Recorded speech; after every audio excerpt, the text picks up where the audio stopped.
হরে কৃষ্ণ। জন্মাষ্টমীর দিন তুলসীর এই টোটকাগুলি পালন করলেই ফিরবে ভাগ্য। জন্মাষ্টমীর দিন তুলসীর গাছের এই ছোট ছোট টোটকাগুলি অবশ্যই পালন করুন। সামান্য এই কয়েকটি কাজেই প্রসন্ন হবেন শ্রীকৃষ্ণ। ভাগ্য ফিরতে খুব বেশি সময় লাগবে না। শ্রীকৃষ্ণের কৃপায় আপনার বাড়ির পরিবেশের ইতিবাচক শক্তি বজায় থাকবে। অবশ্যই জানুন বাস্তবে সেই সব গোড়া তুলসীর কোন টোটকা মেনে চলার পরামর্শ দিচ্ছেন শাস্ত্র অনুসারে। তুলসী হল কৃষ্ণের অত্যন্ত প্রিয়, তাই জন্মাষ্টমীতে তুলসীর টোটকা দিয়ে শ্রীকৃষ্ণের কৃপা লাভ করা সম্ভব। আগামীকাল জন্মাষ্টমী। এই দিন বাড়ির তুলসী বেদিতে কয়েকটি কাজ করতে পারলে আপনার জীবনের সব বাধা বিঘ্ন দূর হতে পারে, হারিয়ে যাওয়া সুখ সংসারে ফিরে আসতে পারে। শ্রীকৃষ্ণ খুবই প্রসন্ন হন এই কাজগুলিতে।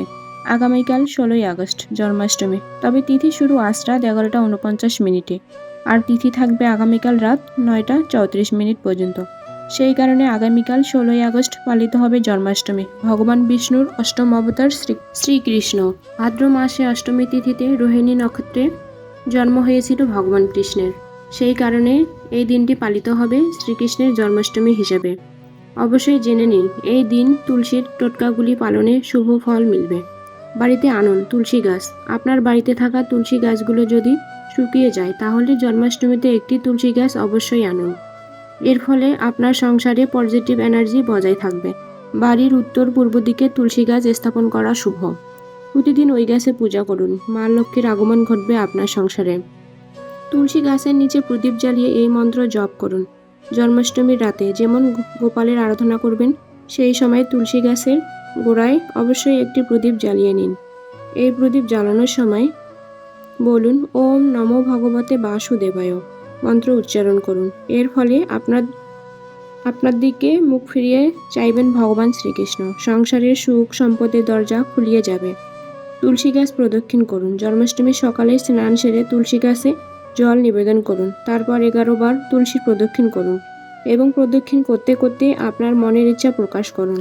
এর ফলে আপনার বাড়িতে পজিটিভ এনার্জি প্রবাহিত হবে এবং সব আটকে থাকা কাজ সম্পূর্ণ হবে। শ্রীকৃষ্ণের কৃপায় মনের ইচ্ছা পূরণ হবে।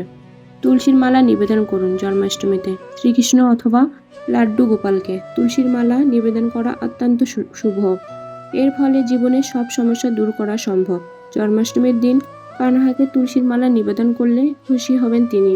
সংসারে সুখ শান্তি বিরাজ করবে। প্রসাদে অবশ্যই তুলসীর পাতা নিবেদন করুন।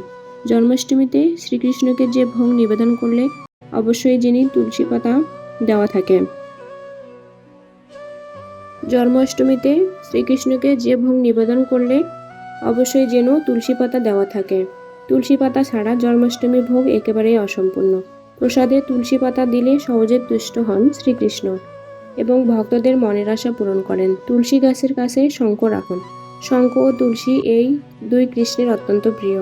জন্মাষ্টমীর দিন তুলসী গাছের কাছে একটি শঙ্খ রাখুন। বাস্তববিদরা বলেছেন এই টোটকা বাড়ি থেকে সব বাস্তু সমস্যা দূর হবে, ইতিবাচক শক্তি প্রবাহিত হবে।